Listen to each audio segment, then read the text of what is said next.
이렇게 예금보다 이제 채권의 좋은 점 말씀해 주셨는데 그 중에서 뭐 세금 이슈도 말씀해 주셨는데 보니까 이제 채권도 투자하는 방법이 또 여러 가지가 있더라고요. 개별 채권에 투자하는 방법, 채권 ETF, 또 채권 펀드. 주로 이제 개인분들 같은 경우에는 뭐 채권 ETF나 펀드 여기로 많이 투자하시는 걸로 알고 있는데 이 투자 방식에 따라서 뭐 장단점이 있는지 뭐 세금적인 측면 그런 거 관련해서 설명해 주시면 좋을 것 같아요. 네. 뭐 여담으로 제 책에 다 들어있습니다. 그래서 설명드릴게요. 보면은 크게 나눠서 방법은 세 가지입니다. 하나는 개별 채권, 그 채권 ETF, 채권 펀드 이 세 가지가 있는데 일단은 개별 채권은 되게 심플합니다. 개별 채권은 과세는 쿠폰 이자만 과세고 매각 차익은 전액 비과세입니다.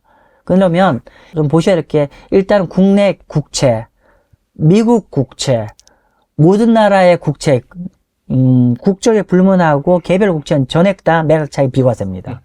그런 거고 두 번째 그러면 이제 그 말씀드린 대로 과표는 여기 확정으로 받는 쿠폰 이자만 과세라는 거 매각 차익 비과세고 그러면 채권 ETF는 어떻게 되니? 그러니까 국채 ETF, 채권 ETF는 좀 나누셔야 돼요. 국내 상장 채권 ETF는 불행히도 종합소득세 대상입니다. 그러니까 우리가 채권 투자를 하게 되면 이자 수익이 있고 매각 차익이 있을 거잖아요. 그렇죠. 근데 채권 ETF는 이게 다 ETF 안에 다 들어가는 거고 그래서 채권 ETF와 채권 펀드는 동일한데 그래서 요거는 만약에 극단적으로 뭐 쿠폰 2%인데 금리가 내려서 채권 가격이 많이 올랐어요. 뭐 한 20% 올랐어. 그럼 22%인데 이 22% 전액이 배당소득세고 종합소득세 대상이 됩니다. 그게 좀 핸디캡이고요. 반면에 해외 상장, 즉 미국에 상장되어 있는 뭐 TLT라든지 또는 도쿄 시장에 상장되어 있는 채권은 동일한 채권이지만 여기는 어떻게 된다? 해외 주식과 동일하게 분리과세고 양도소득세 대상입니다. 그런 차이가 있다는 거고요. 그래서 채권 펀드와 채권 ETF는 동일합니다. 그렇기 때문에 그런데 우리가 개별 국채를 하게 되면 좀 비용이 많이 발생하죠. 매매 비용이. 근데 채권 ETF는 매매 비용 측면에서 매력적인 상황이죠. 그렇기 때문에 그러니까 둘 다 어느 한쪽이 일방적으로 좋다기보다는 장단점이 있기 때문에 각자 처한 상황에 따라 활용하시면 좋을 거고 특히나 채권 ETF나 채권 펀드는 절세 계좌에서 쓰시면 좋은 카드가 될 것 같다는 그런 말씀드리고요. 그리고 특히나 채권 펀드 같은 경우는 우리가 전문적인 세계적 액티브 매니저가 운영을 하기 때문에 우리가 채권 ETF 같은 경우는 굳이 얘기하자면 인덱스 펀드예요.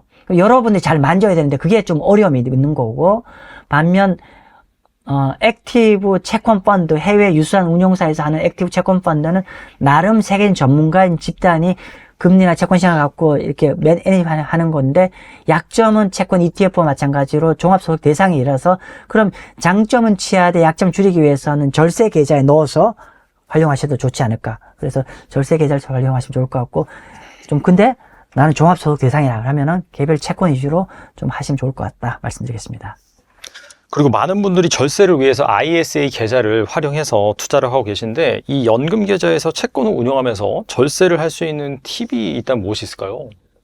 글쎄요, 뭐 방금 말씀드린 게 아마 팁이 될 것 같은데 우리가 기본적으로 그 연금인 ISA 안에 들어가면 다 비과세가 되는 부분이 또는 과세 이연이 되는 부분이라서 방금 말씀드린 대로 우리가 이제 개별 채권은 원래 뭐 매매 비과세니까 특히나 채권 펀드나 채권 ETF는 그냥 거치식 형태로 투자를 하게 되면 다 과표로 다 잡히는 근데 특히 이런 것들은 운용은 되게 매력적인데 세금이 너무 잡히는 거기 때문에 이런 것들을 특히나 아까 ISA나 연금 펀드에 집어넣으면은 다 우리가 절세되는 계좌니까 오히려 이런 걸 잘 활용해서 좀 하시는 게 좀 오히려 더 권해드려요. 그러니까 사람들이 잘 모른다기보다 일반적으로 채권 절세된다고 하니까 개별 국채를 다 거기 집어넣는 것만 생각하시는데 오히려 그건 여러분 어떻게 해야 되냐면은 그 만기가 되면 여러분이 그 알아서 파셔야 되고 또 뭐 이런 복잡한 프로세스가 있는데 오히려 그렇죠. 네.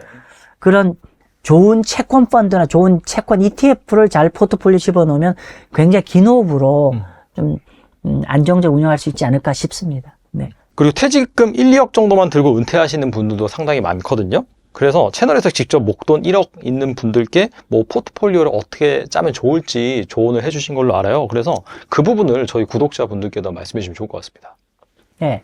일단은 우리가 그게 1억이, 2억이, 1, 2억이 어떤 사람한테는 되게 큰 돈이고 어떤 사람은 별로 안 큰 돈일 수도 있지만은 그 퇴직금을 받으신 분 입장에서 엄청나게 크고 그리고 퇴직하는 입장에서는 너무나 중요한 시드머니이기 때문에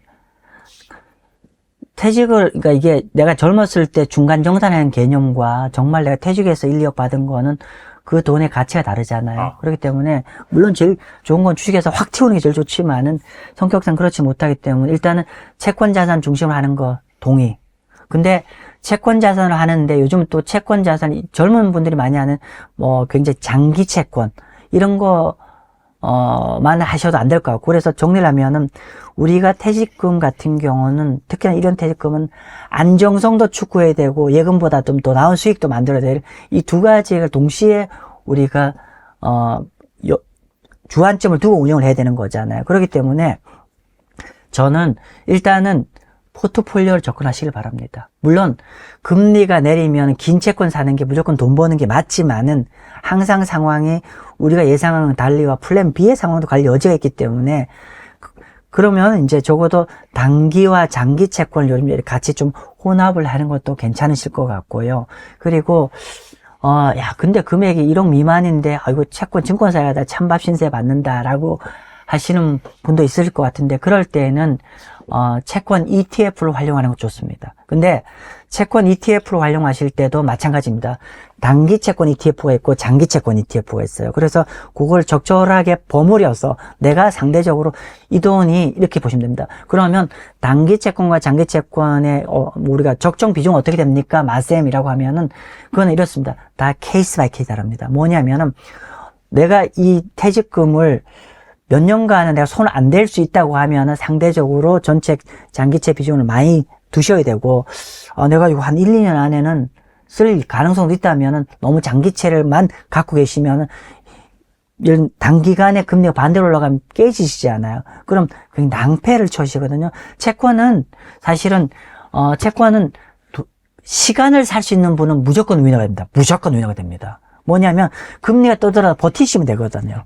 근데 개인적 사정상 그런 여력이 없는 분은 조금은 단기채 비용 좀 더 크게 그렇게 끌고 가시길 권해드리고요. 그리고 채권 ETF를 하실 땐 전제가 있어요. 공부하고 하셔야 됩니다. 왜냐하면 개별 채권은 만기가 있기 때문에 그냥 설령 금리 뜬다고 하더라도 만기가 들어가면 다 해결되거든요. 문제가 안 되는데 채권 ETF는 이론적으로 만기가 없어요. 금리가 내려갈 땐 동일하게 개별 채권과 동일한 효과를 발휘하지만은 금리가 올라갈 때는 개별 채권과 ETF는 좀 달라집니다. 채권 ETF는 만기가 없기 때문에 만약에 가정입니다만 내가 산 이후에 주구장창 금리 올라가면 계속 깨집니다. 이론적으로. 그래서 지켜야 될 거는 뭐냐면 첫 번째 단기와 장기 채권 ETF를 좀 적절하게 버무려라. 참고로 단기 ETF는 금리 뜨더라도 거의 손실 안 봅니다. 아무튼 그렇게 한 거. 두 번째로 만약에 채권 ETF를 하신다고 하면은 여러분들이 채권 공부를 좀 하시고 좀 투자하시면 좋겠다 말씀드리겠습니다. 이전에도 뭐 여러 번 나오셔가지고 뭐 사실 그때 뭐 레고랜드 사태 때도 그랬고 그 다음에 또 미국의 인플레이션 뭐 그래서 이제 미국 채권 금리는 뭐 거의 5% 가고 한국도 거의 뭐 4점 몇 % 막 가고 했을 때 사실 그때 대비로는 국채가 정말 많이 내려왔잖아요. 그래서 뭐 국제 ETF 투자한 뭐 투자자 같은 경우에는 저점에서 잘 잡았으면은 거의 뭐 30-40% 수익이 나기도 하고.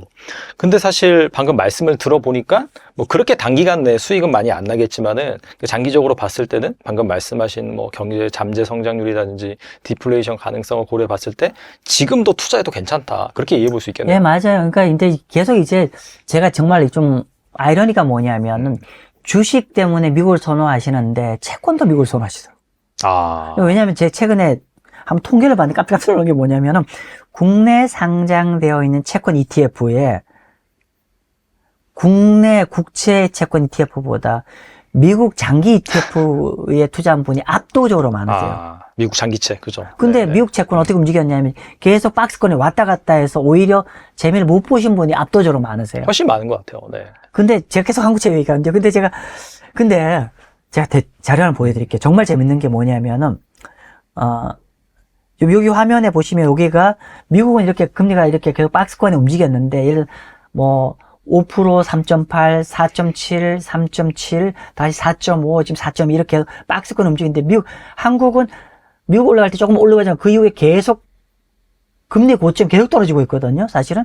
그래서 떨어지고 있어서 제가 재밌는 거 한번 보여드릴게요. 뭐냐면은, 요번 11월 달에 제가 11월 초에 만든 자료인데, 국내 상장되어 있는 채권 ETF인데, 미국의 장기, 초장기 채권 ETF, 해치된 채권 ETF와 한국의 30년, 똑같은 30년, 스트립 채권 ETF를, 그러니까 듀레이션 똑같아요. 둘 다 28인데, 그쵸. 네. 놀라운 거는, 미국의 장기 채권 ETF, 스트립 채권 타신 분은, 그때가 금리 아마 4% 후반대였을 거예요, 출발점이. 네네.